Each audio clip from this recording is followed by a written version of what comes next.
I swiped her and it said we matched. So I'm just like, oh, okay. So I'm gonna see what's up. So I go do my workout and I come back and I get like, I had some likes on my Instagram, you know, and I'm like, oh, this might be. I'm like, okay. I didn't know who she was at the time, but like the first thing that I saw was that she just had a bunch of followers. So in my mind, I'm like, okay, she gotta be good. I promise you, I'm a real life story. When she won the Olympics, I was in college and we didn't have NBC, we didn't have Olympic channels, and we're in camp. We're in camp, late July, early August. So I'm not paying attention to, you know. So I never would have had a moment to where I would have watched, like, you know. Jonathan, I'm gonna let you finish your story, man. Continue.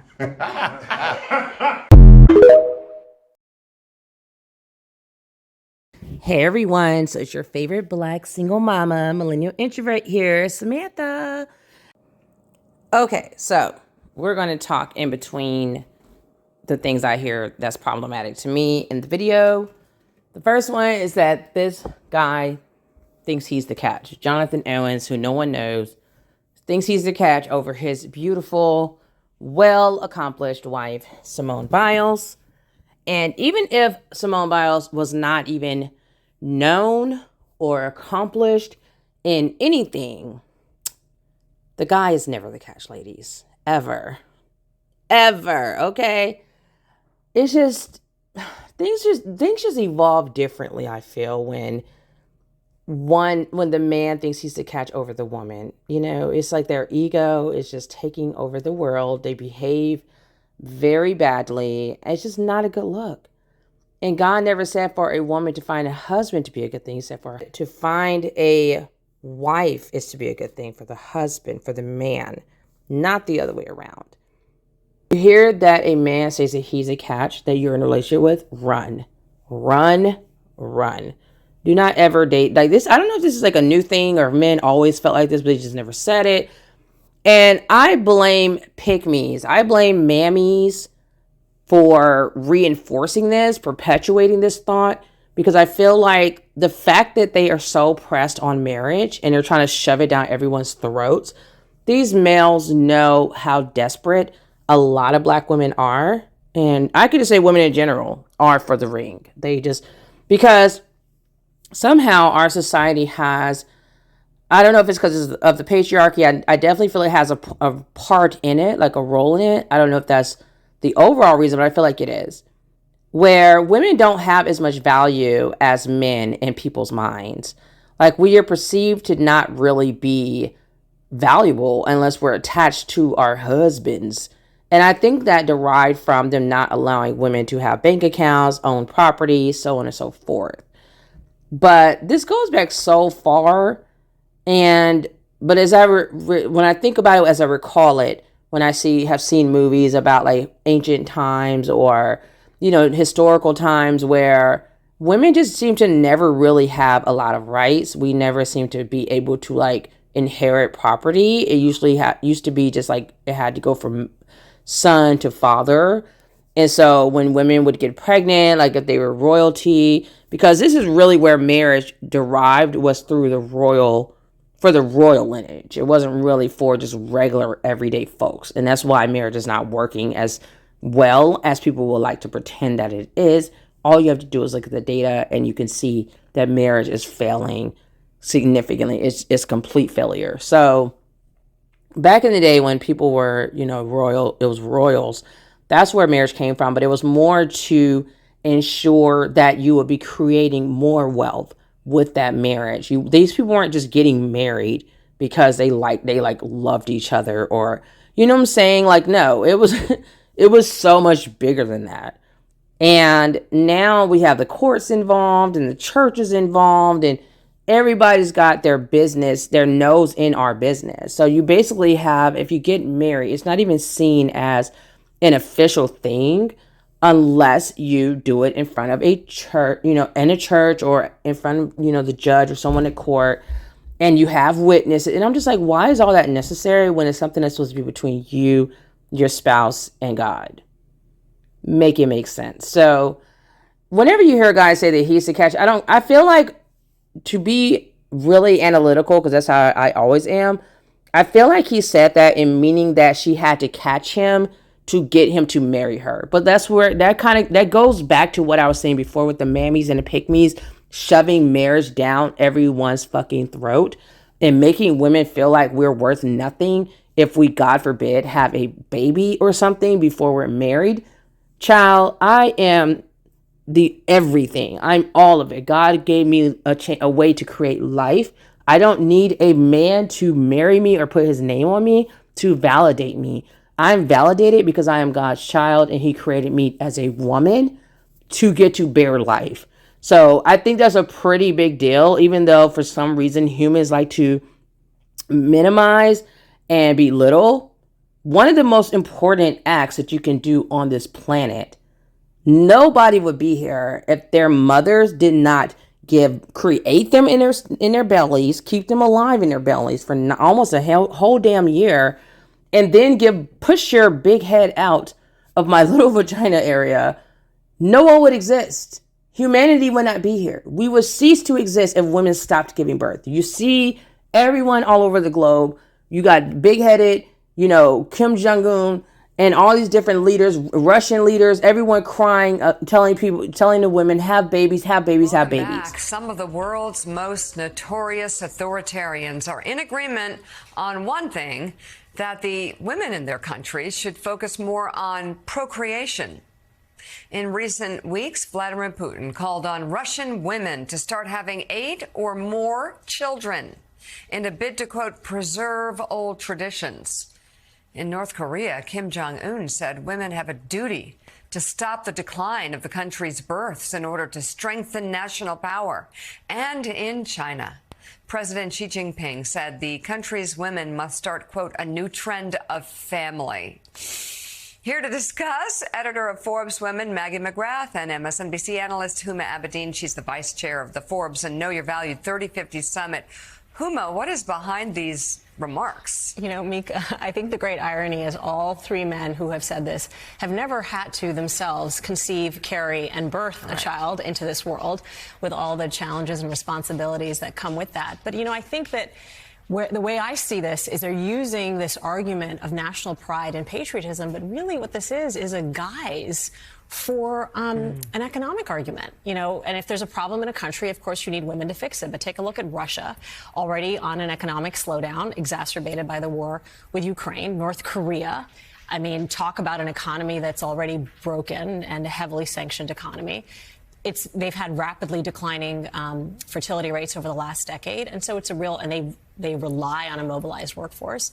And then you have China, where you have an aging population and low birth rates at the same time. And you have women basically saying, I'm going to delay getting married for the reasons you just mentioned. The high cost of childcare, the hindrance at work, and really just gender discrimination. So the way I see it is that it's hard enough for women to have one child, let alone the 7 or 8 that these men require us to produce. But ultimately what this is masking is economic, really just challenges and insecurities in these countries. And Maggie, if history is any indication, governments rarely can convince women to have more babies.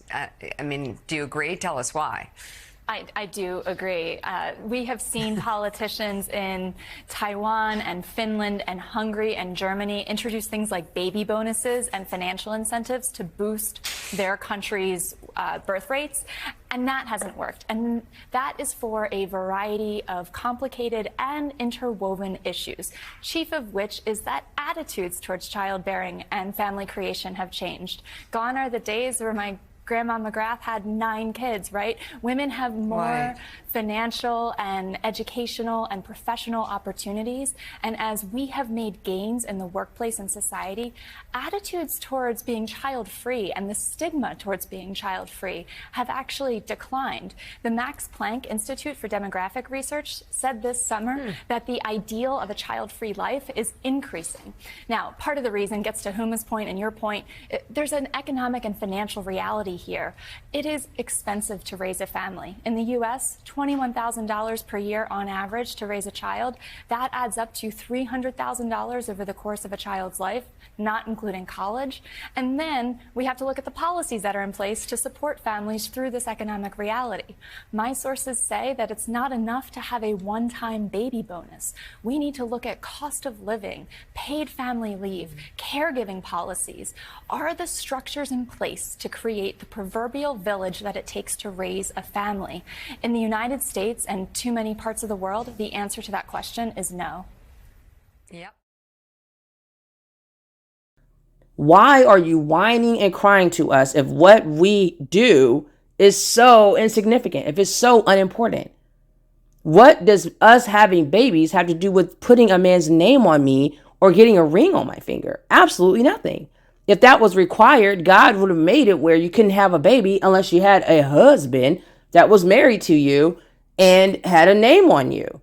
He would have required that because he's God. He literally can do whatever he wants. So he would have required that would have had to happen before you could even create, even procreate, even conceive a baby to begin with. So the fact that you're able to naturally just have sex and and get pregnant and go on for 9 months later to create a whole human, that's got to be something there. It's got to be telling you something. And like I always tell people with Eve and Adam, they were not married with a court and a church involved. God just said you are husband and wife. He put them together, which to me signifies that it's a divine union. And then he told them to go forth, be fruitful, and go multiply, which means be fruitful, enjoy the fruits of, that I put on this planet. He said, be dominion over the fowl and the animals, which is why people, I guess, are eating animal and whatever they're doing, and have babies, like literally have babies. And they specifically said in Genesis, I think it was 1:18. I can't remember the exact number, but it was 1:28 or something like that. But in Genesis, it said that God blessed Eve with a baby. Whenever God, and that's why the people used to say, notice I put the emphasis on used to say babies are a blessing, because that's literally how God would bless women.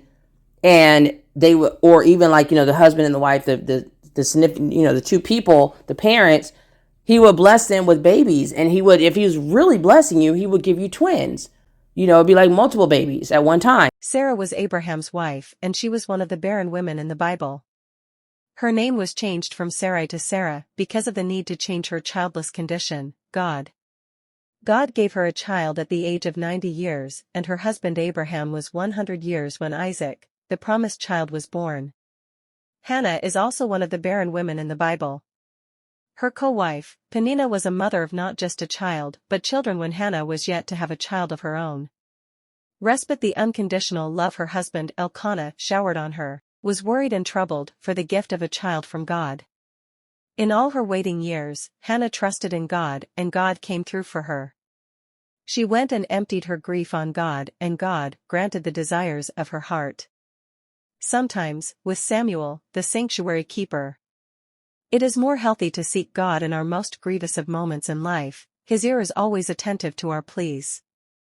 3. Rebekah. Genesis 25 verse 21. And Isaac prayed to the Lord for his wife, because she was barren. And the Lord granted his prayer, and Rebekah his wife conceived. Genesis 25 verse 21 ESV. Rebekah was also a barren woman according to the Bible. Her case was different from other barren women. Her husband interceded on her behalf instead of leaving the entire burden to her. God heard him and made his wife to be fruitful. Sometimes, barrenness is not all on the women. Men can also be barren, and men can also seek the face of God for a solution to their wife's barrenness. 4. Rachel. Genesis 29 verses 31 to 32. 31. When the Lord saw that Leah was hated, he opened her womb, but Rachel was barren. 32. And Leah conceived and bore a son, and she called his name Reuben. For she said, because the Lord has looked upon my affliction, for now my husband will love me. Genesis 29 verses 31 to 32 ESV. Genesis 30:1, 23 to 24. 1. When Rachel saw that she bore Jacob no children, she envied her sister. She said to Jacob, "Give me children, or I shall die." 23. She conceived and bore a son and said, "God has taken away my reproach." 24. And she called his name Joseph, saying, "May the Lord add to me another son." Genesis 30:1, 23-24, ESV. Rachel also had a delay in childbearing. Jacob wanted to marry her because he loved her, but the practice of the country of Rachel did not allow a younger sister to be married before the first. He was given Leah instead of Rachel, and Jacob had to work for additional 7 years. On completion, God noticed that Jacob loved Rachel more than Leah. He closed Rachel's womb and opened Leah's womb another, to increase her worth and value. Exodus 20:5b, "For I the Lord, your God am a jealous God." God was jealous of Leah. God, despite shutting Rachel's womb for a while, reopened her womb and she conceived and gave birth to Joseph, who saved his household in Egypt when there was a great famine in their country. 5. The unnamed wife of Manoah. Judges 13 verses 2-5, 24. 2. There was a certain man of Zorah, of the tribe of the Danites, whose name was Manoah. And his wife was barren and had no children. 3. And the angel of the Lord appeared to the woman and said to her, "Behold, you are barren and have not borne children, but you shall conceive and bear a son." 4. Therefore be careful and drink no wine or strong drink, and eat nothing unclean. 5. For behold, you shall conceive and bear a son. No razor shall come upon his head, for the child shall be a Nazarite to God from the womb, and he shall begin to save Israel from the hand of the Philistines. 24. And the woman bore a son and called his name Samson. And the young man grew, and the Lord blessed him. Judges 13 verses 2-5, 24, ESV. Manoah's wife was also a barren woman in the Bible, and she gave birth to Samson, the one that saved the Israelites from the hand of the Philistines. It may be surprising that there were so many people at the time when Samson was not born, but God was not interested in using them for Israel's deliverance. God is interested in every barren woman. It might be delayed, but God reserves the best for his own. 6. The Shunammite woman. 2 Kings 4:14, 16-17. 14. And he said, "What then is to be done for her?" Gehazi answered, "Well, she has no son, and her husband is old." 16. And he said, "At this season, about this time next year, you shall embrace a son." And she said, "No, my lord, O man of God, do not lie to your servant." 17. But the woman conceived, and she bore a son about that time the following spring, as Elisha had said to her. 2 Kings 4:14, 16-17, ESV.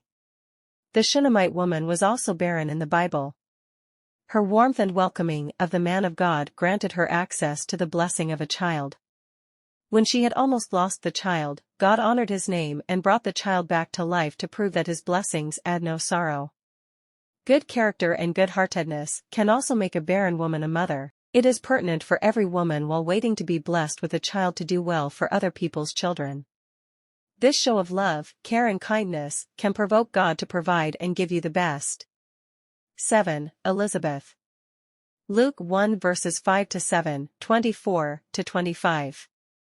5. In the days of Herod, king of Judea, there was a priest named Zechariah, of the division of Abijah. And he had a wife from the daughters of Aaron, and her name was Elizabeth. 6. And they were both righteous before God, walking blamelessly in all the commandments and statutes of the Lord. 7. But they had no child, because Elizabeth was barren, and both were advanced in years. 24. After these days his wife Elizabeth conceived, and for 5 months she kept herself hidden, saying, 25 Thus the Lord has done for me in the days when he looked on me, to take away my reproach among people. Luke 1 verses 5-7, 24-25, ESV. Elizabeth, the mother of John the Baptist, the forerunner of Jesus Christ, was also a barren woman in the Bible before God's visitation in her life. She was barren, and her barrenness was delayed because her child's destiny was connected to Jesus and she had to wait for her cousin Mary to conceive. Sometimes, there might be a reason for a delay. Trust God. He has the best reason for everything, and his time is always the best of times. Conclusion. Every woman expects to enjoy and have the feeling of motherhood. It is an unexplainable experience every woman of childbearing age longed for. Although to some women children may not come as when expected, as we have seen in the above Bible passages, it is expedient to always wait on God for the blessing of children. The above-mentioned notable barren women in the Bible were only childless for a while, because they waited on God, and their husbands were also supportive and intervened for them, like in the case of Rebekah. Are you believing God for the fruit of the womb? Bible should bring long-lasting hope to the heart of every barren woman. Look at the books of Luke 18 verse 27. But he said, what is impossible with man is possible with God. And in Ecclesiastes 3 verse 11. These two passages should mend the heart of all the barren women, with the hope that just in a little while, God will come through for you and your children shall surround your table. So that signifies how important women's bodies are, how important women are. Like, Adam would not have been able to continue anything if he was just by himself. So the catch will always be the woman, period. Because you cannot create life without us. And that's just the most basic of humanity. I don't care about anything else that anyone else is flipping their lips, bumping their lips and talking about. And that kind of goes into the next thing I want to talk about, the child-free stuff. Like, that's why that whole thing is problematic as well. Because I get it that people want to have self-esteem and not be, looking crazy or whatever because they don't have any kids.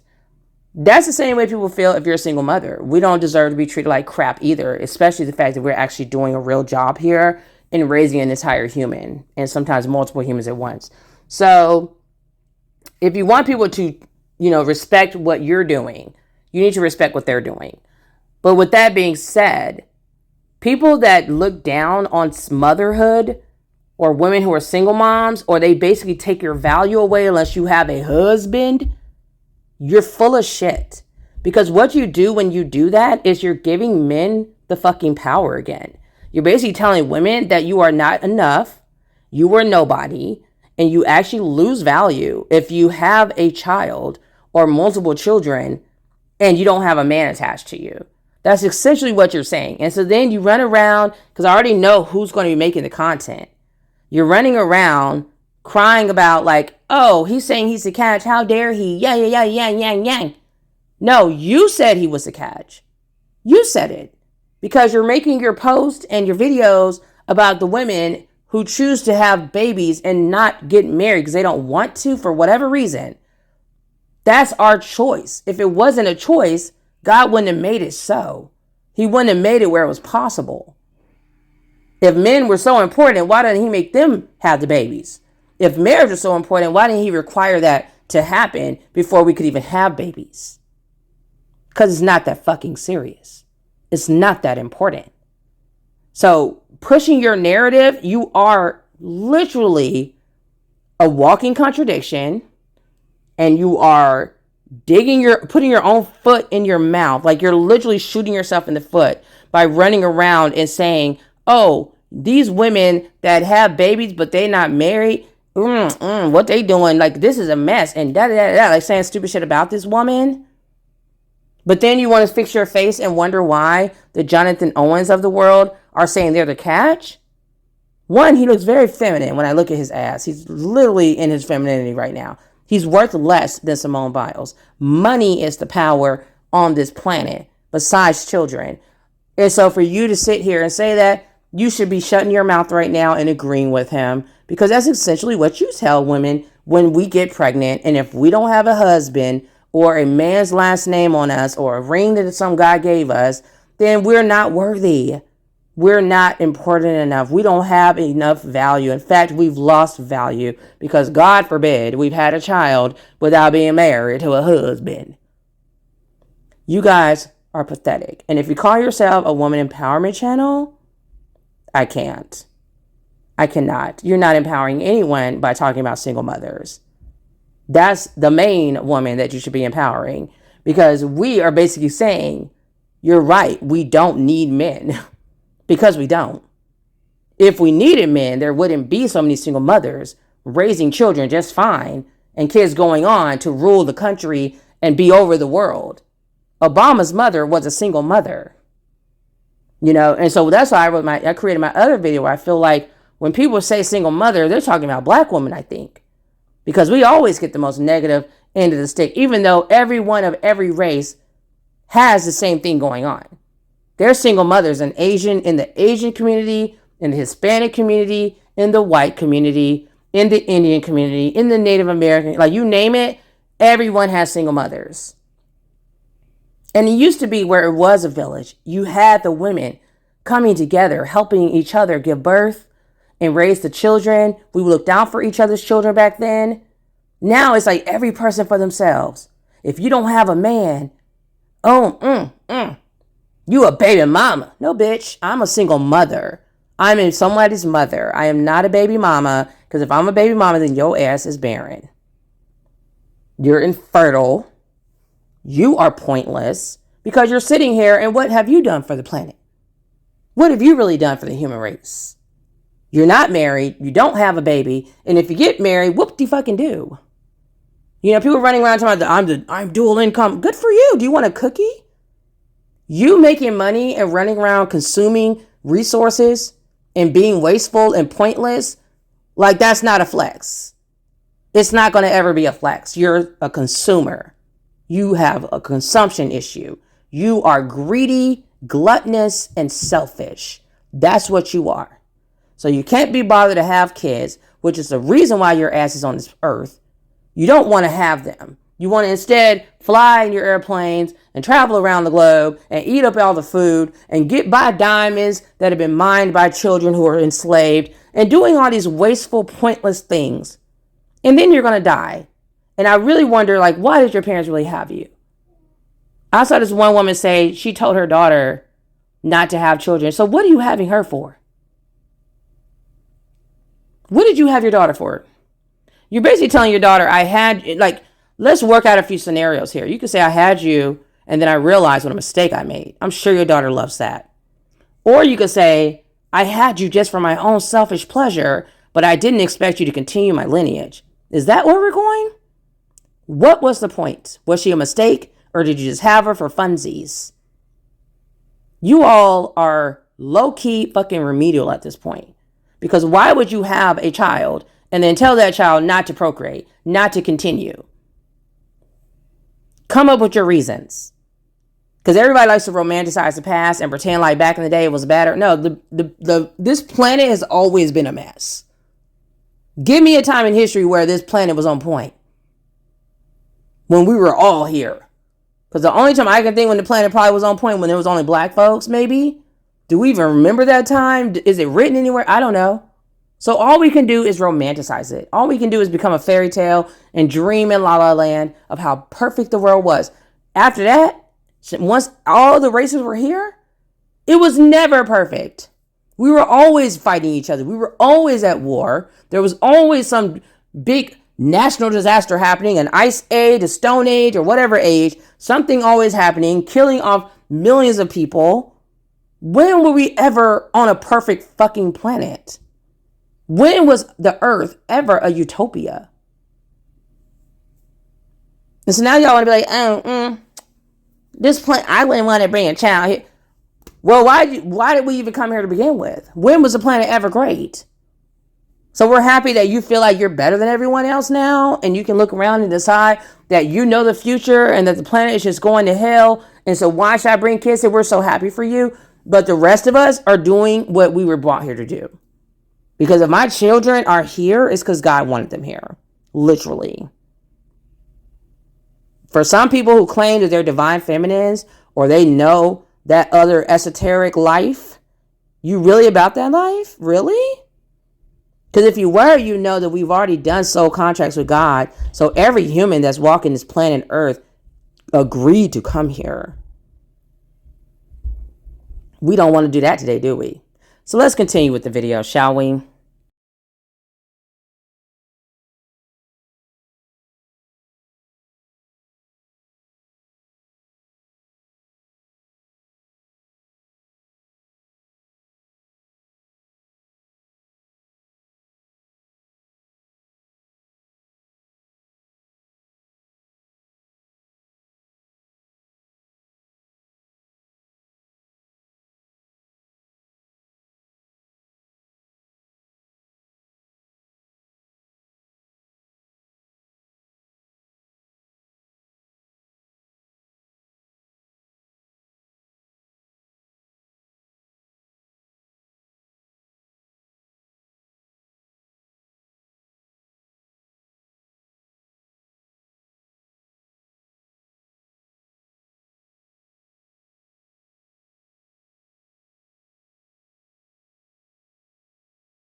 I'm trying to do like a 2-foot skank and it is not dropping. I never felt so white in my life.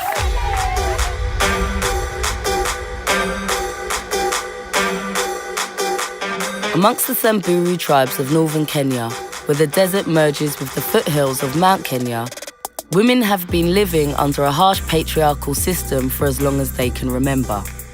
Female genital mutilation has been one of the most important rituals amongst the Samburu for generations.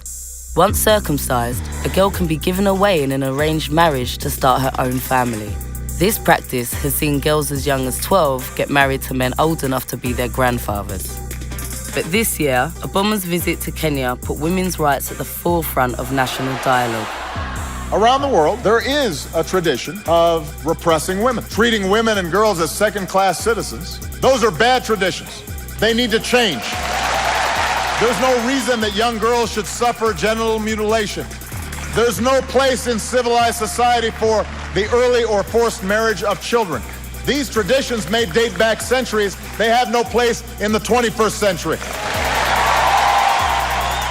While the world has just taken note, 25 years ago, a group of fed-up women led an exodus and took matters into their own hands to free themselves and started a movement in the Samburu region, creating the first village where no men were allowed.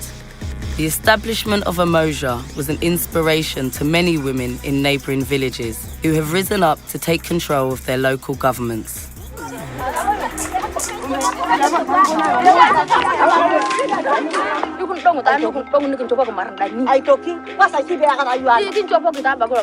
So we travelled to Kenya to road trip through the Samburu district and see what life is like in a matriarchal society.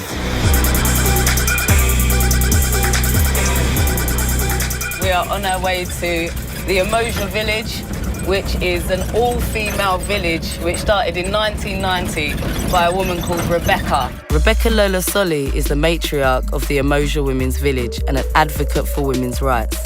Growing up as a member of the Samburu tribe, she married at the age of 18 and began speaking up about helping women who were victims of rape by British soldiers training near her home.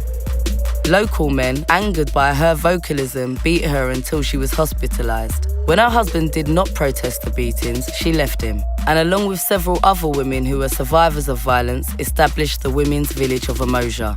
What was once solely a safe haven for women has now become a globally known example of a successful matriarchy. The internet has put Umoja firmly on the map. And now people travel far and wide to come and see how the land of no men thrives in the region of Samburu. All the houses. Build all the houses. Let me just tell you how we started. As a Samburu woman, you have no right. If the husband wants to kill you, he have a right to kill you anytime. Because you are like a property. And in the Samburu culture, have you ever heard of a woman village? So they say, we have to destroy this village. We say, we are not going to move. Let them kill us and make history of killing all of the women in this village. We decided to do small business, selling our jewelry on the road. When tourists are passing, we welcome them and they buy our things when we are here. When we started selling, we found the men beat the women and they take away the money. Do you think the men felt Hillary Clinton? Yes. I met her. What was it like? Yeah, she's a good friend of mine. Oh, is she? Yeah. There you go. Yeah. Because Samburu women, we are following her footsteps to be more strong as women.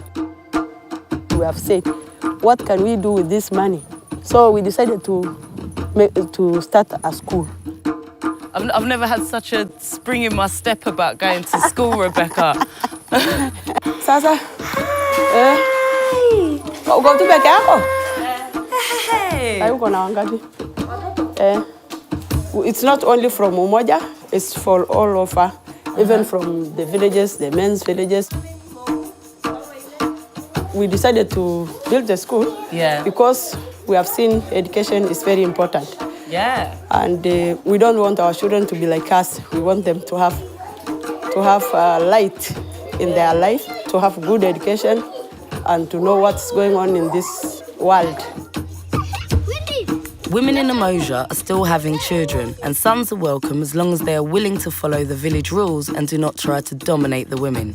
Although no grown men are allowed to live in Umoja, the women are still open to relationships and often rendezvous with boyfriends outside the village. You were saying in the beginning that you was having to deal with a lot of sort of problems from the men in the surrounding villages, just kind of being jealous little bitches, basically, about your success. We still have that problem, but it's not as big as before.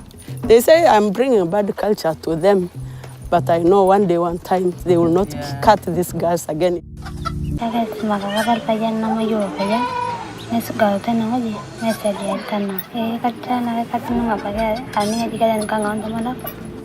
And how do you feel about what Rebecca teaches at Umoja?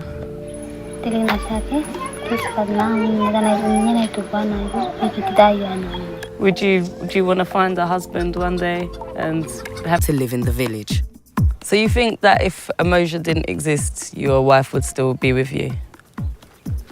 자기 밑에 좀 바피 나만 바람 거서나 바게 여기다가 죽니 나라다가 양물이네 막 알아보나 본자 일나 저기 좀 나가 가자 아바이런도 못노 나 디용 바르고 루니로 보나 다가루니 난도 좋아지 마요 마르고 난다가 임자야 망강우리. Oh, well, that's good to hear for you. All is not lost. You can get another wife. Are you angry that your wife left you? Saya bapi saya bapi nak apa? Macam mana tangkarake? Yunai niang nonguru. Amunguru na iti niang apore na nyamana nguru ngakani metilawa. Nyana ko jadi mo jina na nguru na iti niang. Well, I guess haters are gonna hate no matter what. Yesterday we went to go and visit Umoja, an all-female village where no men are allowed. Since Umoja, similar villages have appeared. Men are allowed in these villages, but women still have the overriding say. What I'm hoping is that it's also a safe haven for the submissive men of Kenya. Probably enough goat's milk for a lifetime. Yeah? Okay. Got my bead stem, got my goat's milk, got my mat. At Umoja, there's no men at all. You have men here. Can you tell me what role the men have if you're the chair lady?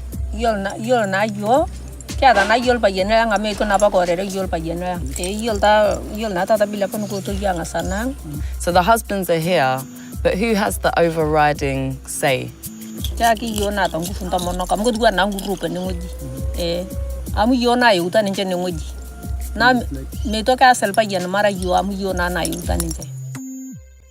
Men who are allowed to live among the women here must reject the traditional Samburu principles and agree to a new way of thinking.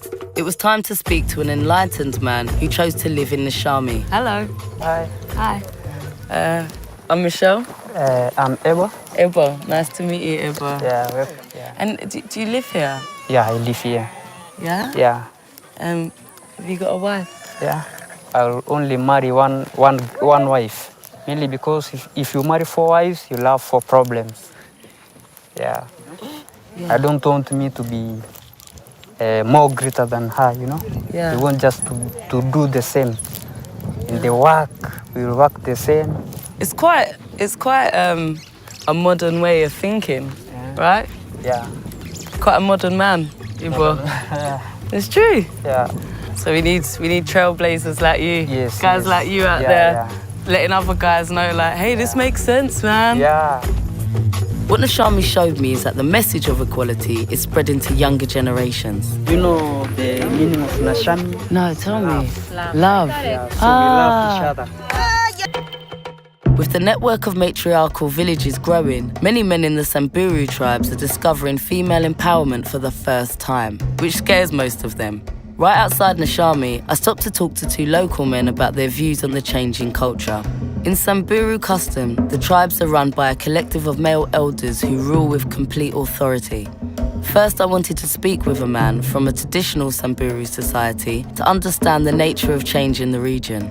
What are your views on men who live in villages where women have the overriding say? Wana hiyo si mzuri.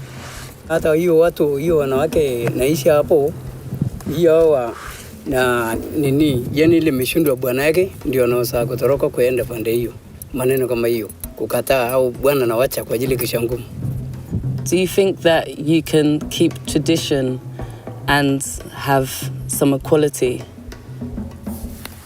Madam, kwa ajili sasa kutoka zamani wakati zinasaliwa sisi wanaume tu ndio wanaongoza. Sasa mimi hawezi kubali mwanamke yangu mrisha mimi. What do you think about women in Umoja and surrounding villages making their own money?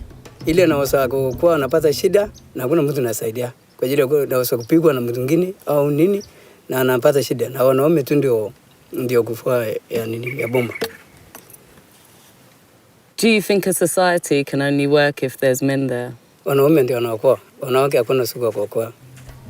Wapita. We're about to meet a man who's part of a matriarchal society. We've had to meet him here in the middle of nowhere because he doesn't want the women to find out. But apparently he says the truth must be told. So we're going to get to find out how he thinks that this has affected tradition. Can you tell me what life is like living in an all-female village? Lazima kila kitu uwe sawa. Every village I've been to and all the women I've spoken to, all of them across the board agree that they would like female circumcision to stop. Samburu inaenda kweli hawezi isha. Sitaki kudanganya kwa sababu inaenda na kwa sababu sema mambo kusemekana wasichana hapana tayarishwa. Kuna wakati tuseme sasa mimi bibi yangu ametayarishwa. Siwezi kusema uongo. Hata madada zangu kwa sababu hii anasoma. Nisikuwa najua sasa siwezi kubali tayarishwe. Siwezi kubali kwa sababu mimi naelewa kwa nini. Nisikuwa wale sasa wanaishi mpali ya matown hao wataendelea. Nisikuwa sasa wale wanaishi nisikuwa ni kila kitu ni pole pole. Nisikuwa naona kama itakuja kusha tu. Kwa sababu sio ni faida. Although female genital mutilation is banned in the country, over 80% of Samburu brides still undergo the procedure. As villages such as Umoja start to outlaw this practice, hope of eradicating female circumcision spreads throughout northern Kenya. On our third day, we hope to get more insight on the matter. This is Sulpa village, which seems to be part of the matriarchal wave that has sprung from Umoja. It's a pretty nice way to be greeted.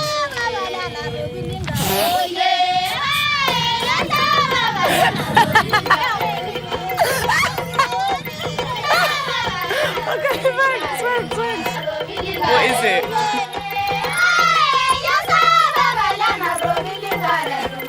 We are very happy to see you, and you are most welcome to our village. Marianne, the chair lady here, has created a matriarchal village similar to Nashami, except here the gender roles are differentiated. The men carry out the physical labor while the women make the rules. I started from Umoja, right, and then I stayed in Umoja for almost 4 years, and then I shifted to this place.